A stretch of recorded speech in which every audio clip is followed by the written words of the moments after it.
Hey guys, what's going on? This is Tyler and we are back with another what if video, and today we are going to be bringing back a old what if that I made back in April when I just hit 1,000 subscribers, or I was about to hit 1,000 subscribers. I can't really remember, but this what if has been highly requested and I do want to get back into the story because stuff like Far From Home came out, which I'm going to be making a video on that because I do have my problems with the film. However, that video will get released or soon released after this video. So, without further ado, let's get right into part 2 of What If Spider-Man Was in My Hero Academia. So, in the last part, we had Deku and everyone else except for Invisible Girl passing the UA exams. Reason why Invisible Girl doesn't go to UA is because she's being replaced by Peter in this timeline. The reason why I'm choosing Invisible Girl instead of people like Mineta or Koda is because there is a scenario in which she's actually involved in, and replacing her with Peter would make the story a lot more juicy. But just for you guys to understand early on, Invisible Girl is being replaced, and so we would have Peter passing the UA entrance exams along with Deku and everyone else. We would then cut to Peter sleeping and Aunt May waking him up saying you're gonna be late on your first day to UA. Peter would quickly get ready and then he would eventually go downstairs, in which he would catch Aunt May looking at some bills. Aunt May would then put down the bills that she's looking at and looks at Peter like nothing even happened. She would say, "Hurry up, you're gonna be late." Peter would then say that he's gonna try his best to find a job so he can help out with the money problems. Aunt May would then say to Peter to stop worrying about her and that he's gonna be late for his first day. Peter wouldn't say anything, but he knows in his mind that he's gonna definitely try and find a job to help Aunt May. But he's not gonna try and argue with her because, again, he is going to be late. Peter would then say, "Goodbye, Aunt May, I love you," and walk out of the house. As Peter is walking to UA, he would then see a robbery go down at a nearby corner store. And as soon as Peter sees this unravel, he would then quickly find a nearby alleyway and put on his Spider-Man suit. After putting on his costume, he would quickly swing by the corner store and encounter the three thugs, Herman Schultz, Mac Gargan, and Flint Marko. Peter would immediately recognize these three and he would then say, "Herman, Flint, Mac, it's you guys again?" Now before we continue, I do have a little bit of explaining to do on my part. Now if you do guys remember back in part 1, Peter did ask Aunt May to stay home one day so he can try and figure out the Spider-Man thing, do a little bit of training. Peter would be trying to train, however, his spider senses would be tingling, and he would then see a nearby robbery go down. And this would be in character for Peter because he would want to put his new powers to the test, and so he would go down to the crime scene, in which he would encounter Flint Marko, Matt Gargan, and Herman Schultz, and he would quickly dispatch them. However, they are back again to try and get some money. Okay guys, flashback is over, time to resume with the story. Peter would be dispatching these three as he's making quips, basically saying stuff like he doesn't have time for this right now, he's gonna be late, and you guys just need to give up. Peter would web them up to the ceiling and he would leave a postcard for when the police come. It would say, "Courtesy of your friendly neighborhood Spider-Man." Peter realizes that it took a little bit longer than he expected to dispatch those three, and so if he walks to UA now, he won't make it. And so he decides to swing to school as fast as he can. With Peter swinging in as fast as possible, he would make it and he would see students coming in, and so he would actually have time to go on top of the UA building where no one would see him and change into his normal clothes. And so Peter does this and webs down like nothing ever happened, and so he would walk into class 1A. Peter would get in class before Deku does, and when Deku gets in, Peter and Deku would obviously sit together, and like in the original, they would all take the quirk assessment test. Now, like in the original, Deku would still get last place. However, if you're questioning how high would Peter place, I would say he would place in the top 5, with Todoroki, Katsuki, Ida, and Momo. Now, like in the original, we would still get the hero versus villains training arc, and you guys are gonna see why I decided to replace Invisible Girl with Peter Parker. So, like in the original, Bakugo vs Deku would happen, and I believe everything in this mini arc would happen like in the original, except for the Todoroki fight. The reason why I say this is because in the original, Todoroki just bodied Invisible Girl and Ojiro. However, in this timeline, Invisible Girl is being replaced with Spider-Man. So, how would this play off? Well, I'm gonna get into it now. So I believe at first Todoroki would freeze the entire building and he would freeze Ojiro. However, Spider-Man, I believe, would be capable of reacting to this. And so because of this, I would say that Spider-Man, as he's seeing the ice quickly move at him, I believe he would jump up in the air and quickly attach a web to the ceiling and just hang from the ceiling. However, he would soon realize that the ice would consume his web and he would just fall to the ground. However, he's not completely frozen like Ojiro is. As Todoroki is slowly walking, he would see Spider-Man not frozen at all, and so Spider-Man would just protect the rocket, simply saying that he's not going to let this go without a fight. However, before Todoroki could say anything, Shoji would immediately interrupt and he would say, "Don't worry, Todoroki, I got this." Shoji would then charge at Spider-Man. However, Spider-Man would quickly dodge his punch and punch him, sending him flying back at the wall. Todoroki would smirk and he would say, "You're strong. Don't worry, Shoji. I can handle this."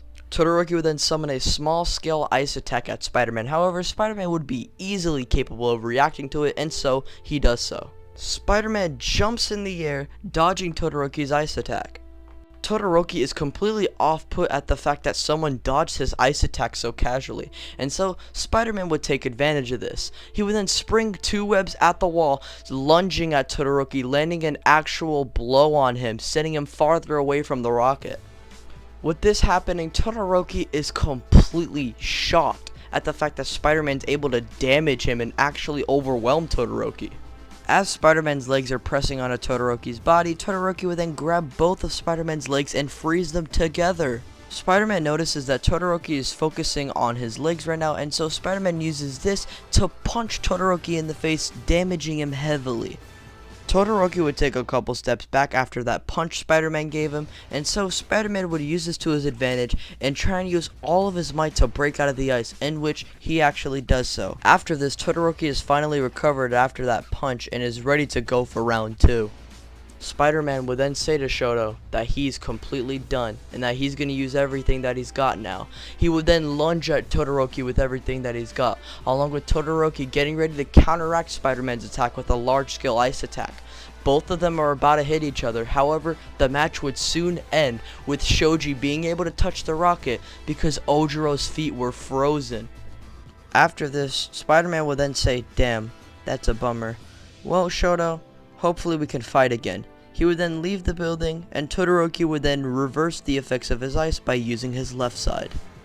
Now, everything with Bakugo crying and All Might pulling up, that still happens, and I believe everything would happen the same up until the USJ arc. However, before we get into the USJ arc, we actually have to look into some other things first. We would cut to a jail cell with Flint Marko, Matt Gargan, and Herman Schultz in it. Basically, all 3 of them pissed off and bummed out how they couldn't finish the robbery and how the spider got in the way. Next thing you know, a black portal will then appear behind the 3 of them, consuming them and teleporting them to another location. What would then happen is, when the 3 are conscious, they would see 2 people, a black purplish smoky figure, and a man with many hands all around his body. The man with many hands would then speak, "Don't worry, you 3. I've only came here to recruit you, not to hurt you. So please, don't be intimidated by me or my friend. Now you 3 are just low-life thugs trying to get by. No one in the world ever notices you. Now, how would you like to take revenge on those people who neglected you and ignored you?" Flint Marko would then say, "I just want a decent score on the Spider-Man." Shigaraki would then say, "The Spider-Man? Who is this Spider-Man, you say?" Herman, Mac, and Flint would basically all respond in the same answer on how he's scum, who's basically interrupting their whole robbery shtick, and they're just trying to get money so that they can get by. And the reason why they're robbing banks is because people with quirks can just get the job done easier, and so they're not qualified for jobs. Shigaraki would then say, "And look at these heroes. They're supposed to protect and help the innocent, but they won't even help people who are trying to get by. You see, they neglect the little guys like us. That's why we need to work together." Mac would then say, "Hey, where did you find us? Why do you want us specifically to work for you, or work with you?" Shigaraki would then say, "That's a good question, Mac. I'm just here gathering all the thugs who the heroes just look down upon, and so we can get our revenge. They can't take on all of us, you know." Flint would then say, "But what can we do? I mean, I appreciate you picking me, but I have no powers, neither does Mac, neither does Herman." Shigaraki would then smirk and he would say, "Ah, you have no powers. Well, I already knew that. Well, I know how we can fix that. Meet my associate Hammerhead." A figure would then emerge from the shadows, and it's Hammerhead. My associate here is here to make you guys a lot more powerful. And when that spider creep ever tries to interfere with your robberies, he won't have a chance against your new power. Flint would then say, well, that's awesome. What kind of power are we gonna get? Hammerhead would then say, find out if you come with me. Flint, Mac, and Herman would then go with Hammerhead. Shigaraki would then say to Hammerhead, I'll call you once we're ready to attack USJ. Make sure they're ready. Hammerhead would then say, you got it. We would then cut to our heroes on the bus riding to USJ. Like in the original, the students would arrive at the USJ site with 13 explaining how there's different zones, and they would be surely interrupted by the League of Villains. Aizawa would body the villains like in the original, however he would encounter someone different, someone with shock gloves and yellow gear. The guy in yellow would then say, prepare to die, Eraserhead. He would then charge up a blast, however Eraserhead would then deactivate his quirk, and it looks like it worked, or so it seems. Eraserhead would then charge at the man in yellow, however at the last second the man in yellow would then smirk and fire a blast at Eraserhead at point blank range, sending him flying. While this is happening, the wormhole guy would separate everyone in UA, and if you're curious to where Peter would be, he would be with Todoroki in the landslide zone. Now what happens in the landslide zone kinda happens like in the original continuity, where Todoroki bodies most of the fodder and is trying to gather some intel. Peter's kinda just watching this unfold because Todoroki already bodied all of them. Everything would be fine until Peter's spider senses begin to tingle. He would then tell Todoroki to get down, and what would happen is a tail would come down slamming between the two. He would then say as he slams his tail between Todoroki and Spider-Man, nice dodge, Spider-Man, guess you still got the moves. Peter would immediately recognize this voice and he would then say, wait a minute, Mac? He would then say, yeah, that's right, Spidey. However, I don't go by that name anymore. Call me the Scorpion. He would then spray acid at Spider-Man, however he would be able to dodge in time. He would then say, use the intel that you've gathered and give it to everyone else. I'll handle him. Don't worry about me, Shoto. Get out of here. Todoroki would then dip out, and then Spider-Man would have a one-on-one with Scorpion. Now when the battle starts, it's going to consist of Scorpion trying to slam his tail into Spider-Man because he thinks that's his super powerful hit. However, Spider-Man's easily able to dodge it. Scorpion's able to spray acid at Spider-Man, which burns Spider-Man's skin, which would give Scorpion the edge, and he's able to pin Spider-Man down and slam him down with his tail. With this happening, Scorpion's just smacking him around with his tail multiple times. He's actually able to stab him with the sharpness of his tail. But then, Scorpion then tries to aim his tail at Spider-Man's heart to try and stab it. However, Spider-Man holds onto his tail, basically using all of his strength that he has left to hold back Scorpion. Spider-Man would then say, wow, Mac, you really did it. Good job. Mac would then say, haha, I'm gonna finally kill the spider. Mac at this point is being very cocky, and so Spider-Man's gonna use this to his advantage. Spider-Man would then use all the power that he has left to throw Scorpion's tail up, fire 2 webs at Scorpion's eyes, and then kick him in the face.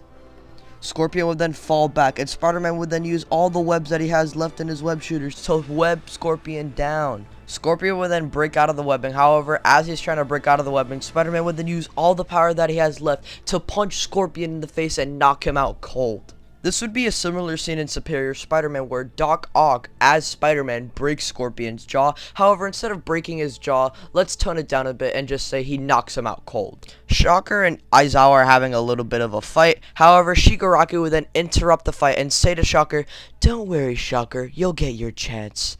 How about let Nomu face him? Shocker would then say, alright, sorry about that. Shigaraki would then say, it's okay. Nomu would then walk up to Aizawa, and basically, like in the original, Nomu just bullies Aizawa. Spider-Man would then arrive at the middle of the USJ where the villains are attacking the heroes. Spider-Man would then see that Aizawa is in a lot of danger, and so he's gonna try and help him out. And so with all of his might, Spider-Man would charge at Nomu with everything that he's got. However, this is shortly interrupted by a blast sending Spider-Man flying. It's a blast from Shocker. Spider-Man's barely able to take it, but he manages to do so. Spider-Man would then say, oh great, who are you? The man would then say, you don't remember me, Spider-Man? Spider-Man would then recognize the voice. He would then say, Herman?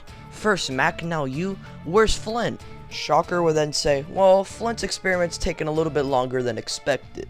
Spider-Man would then say, so what do you call Electro Blast Man? Shocker would then say, well, no, call me the Shocker. He would then blast at Spider-Man, and Spider-Man's able to dodge the blast. And so Spider-Man has an idea. He's gonna basically dodge all the Shocker's blasts to see if he can find a weakness. And so he actually does find the weakness. The suit's weakness is that it has to basically recover after all the blasted fire. Spider-Man would then use this to his advantage, and so he would come in at Shocker when Shocker's trying to recover and basically bully him. Spider-Man would then web up Shocker's gauntlets, however Shocker's suit would recover in time and break out of the webs and punch Spider-Man in the face, sending him flying. Spider-Man's down on the ground and he can't get up from all of his injuries, and so Shocker has him where he wants him. Shocker would fire his blast as Shigaraki's trying to touch Froppy's face. However, someone would intervene. All Might. All Might would save Froppy, Deku, Mineta, and then he would have enough time to save Spider-Man. With All Might appearing, Shocker's actually pretty scared, and so he would then say, "Oh, All Might." Shocker would then run to Shigaraki and the others. Now, like in the original, All Might would beat Nomu, and Shigaraki would retreat with Shocker and Scorpion actually recovering in time, so they would go with Shigaraki to dip. And so with this happening, we have Season 1 completed. However, we're not done just yet. There's one thing I need to cover. We get a scene where Hammerhead is experimenting with Flint Marko. Basically, imagine the episode in Spectacular Spider-Man, where he's basically experimenting to turn Flint Marko into sand, in which Flint Marko actually successfully does so.